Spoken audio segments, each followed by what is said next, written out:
É isso aí. Bom dia, povo de Deus. Manhã do dia 9 de março de 2026. Segunda-feira, iniciando a semana. Que o Senhor te abençoe, te dê um dia alegre, abençoado e próspero, em nome de Jesus. Você, onde você estiver, aqui onde eu estou, no nosso estúdio, que estejamos nessa frequência. Que o Senhor te abençoe, querido, grandemente, e derrame bênção sobre sua vida. E ouça a voz de Deus, sempre quando Deus falar com você. Deus usa a palavra, Deus usa o Espírito Santo, Deus usa pessoas para falar contigo. A Bíblia diz que quem tem ouvidos, ouça o que o Espírito diz à igreja. Amém? E é nesse momento, e nesse pensamento, nessa fé, que agora nós vamos estar falando com Deus. E você que nos acompanha através da nossa rádio desde as 6 da manhã, agora também passa a nos acompanhar através da nossa rede social, Facebook, e logo em seguida canal Conectado ao Sagrado. Senhor Deus Santo, vivo, poderoso, Deus Criador dos céus e da terra, a Ti toda honra, toda glória, todo louvor. Ó Deus, eu quero Te agradecer pelo descanso da noite, por mais um dia de vida. E podemos dizer, Ebenezer, até aqui tem nos ajudado o Senhor. Ó Deus, muito obrigado pelo ar que respiramos, pela comida sobre a mesa, pela família que temos. Ó Deus, e que a Sua presença torne os nossos dias mais alegres, abençoados e prósperos. E em Tuas mãos eu coloco a minha vida, a vida da minha família, dos meus parentes, meus amigos, a vida de todos aqueles que estarão nos acompanhando nesta manhã. Eu coloco a todos em Tuas mãos como criatura nas mãos do Criador. E que neste dia seja repreendido do nosso meio todo espírito de enfermidade, todo espírito de vingança, de inveja, de mágoa, de rancor, de divisão, de vício, de prostituição. E que verdadeiramente o Teu Espírito Santo tome lugar em nossas vidas, nos consolando, nos confortando, nos alicerçando e nos direcionando. Esta é a oração do Teu servo neste dia, em nome de Jesus. Amém e graças a Deus.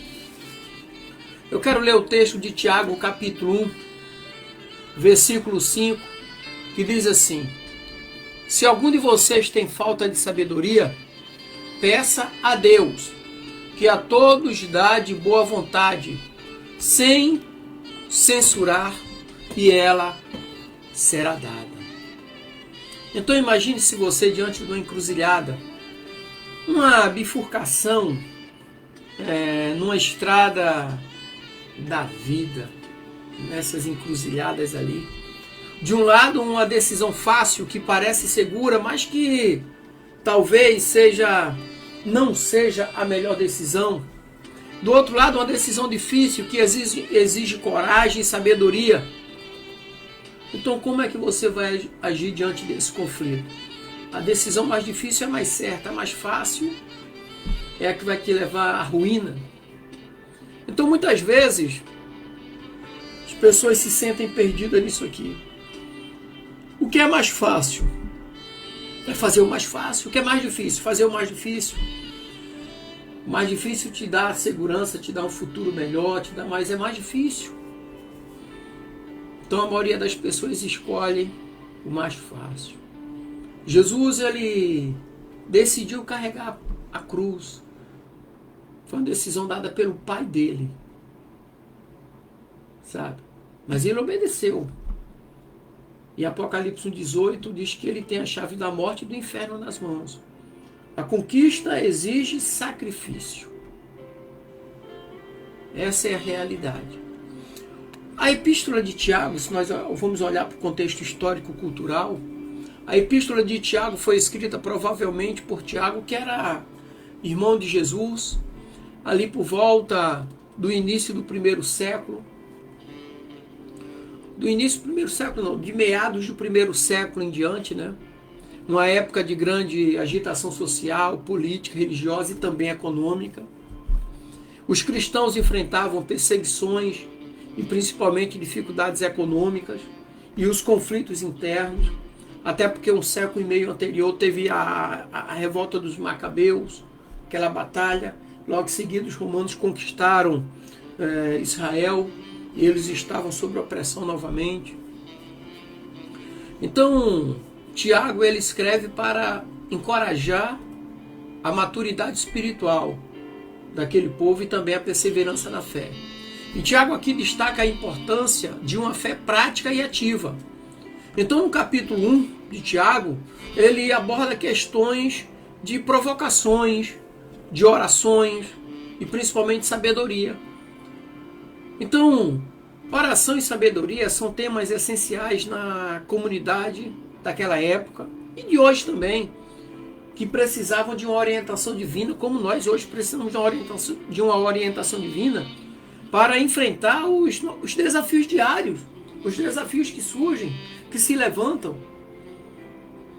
Então, em Tiago 1,5, em torno do capítulo 1 de Tiago, versículo 5, tem uma discussão teológica em volta. Por quê? Porque esse versículo revela uma verdade profunda. Qual é a verdade profunda de Tiago 1,5? Deus é a fonte de toda a sabedoria. Então a teologia cristã, ela ensina que a sabedoria de Deus é perfeita. A sabedoria de Deus é infinita, mas com um detalhe, ela é acessível a todos que a buscam com sinceridade, com honestidade. Então a oração é o meio pelo qual podemos conectar essa fonte inesgotável, nós podemos nos conectar através da oração. Além disso, essa passagem ressalta a generosidade de Deus. Deus não reserva a sua sabedoria para alguns privilegiados, mas oferece essa sabedoria abundantemente a todos.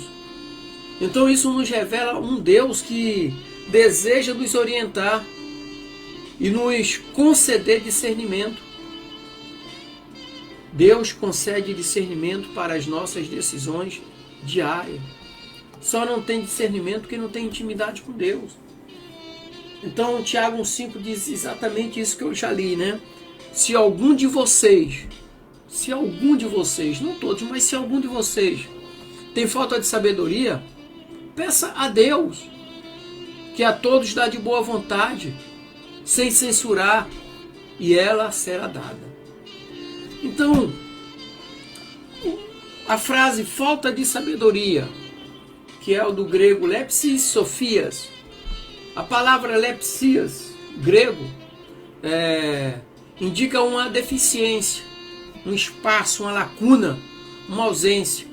Então aqui Tiago ele reconhece que todos enfrentamos momentos de insegurança nas tomadas de decisão. E a palavra sofia significa sabedoria, entendida como um discernimento prático. Também é prudência, entendimento profundo da vontade de Deus, sabe? Então, aí vem Sofia, representa sabedoria. A Philo, vem um pensamento, né? E você tem a palavra filosofia, pensamento com sabedoria, vamos botar assim. E aparece uma palavra também nesse versículo, que é peça, pedir.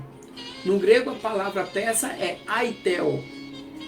É um verbo que expressa ação contínua, ou seja, um convite à oração persistente. Não é uma oração de um momento só, mas uma atitude diária de dependência. É o que eu faço aqui todos os dias. Basicamente eu peço a mesma coisa, porque é tudo que eu preciso. E a palavra dá, em português é tão pequena, dá, mas no grego é didomi.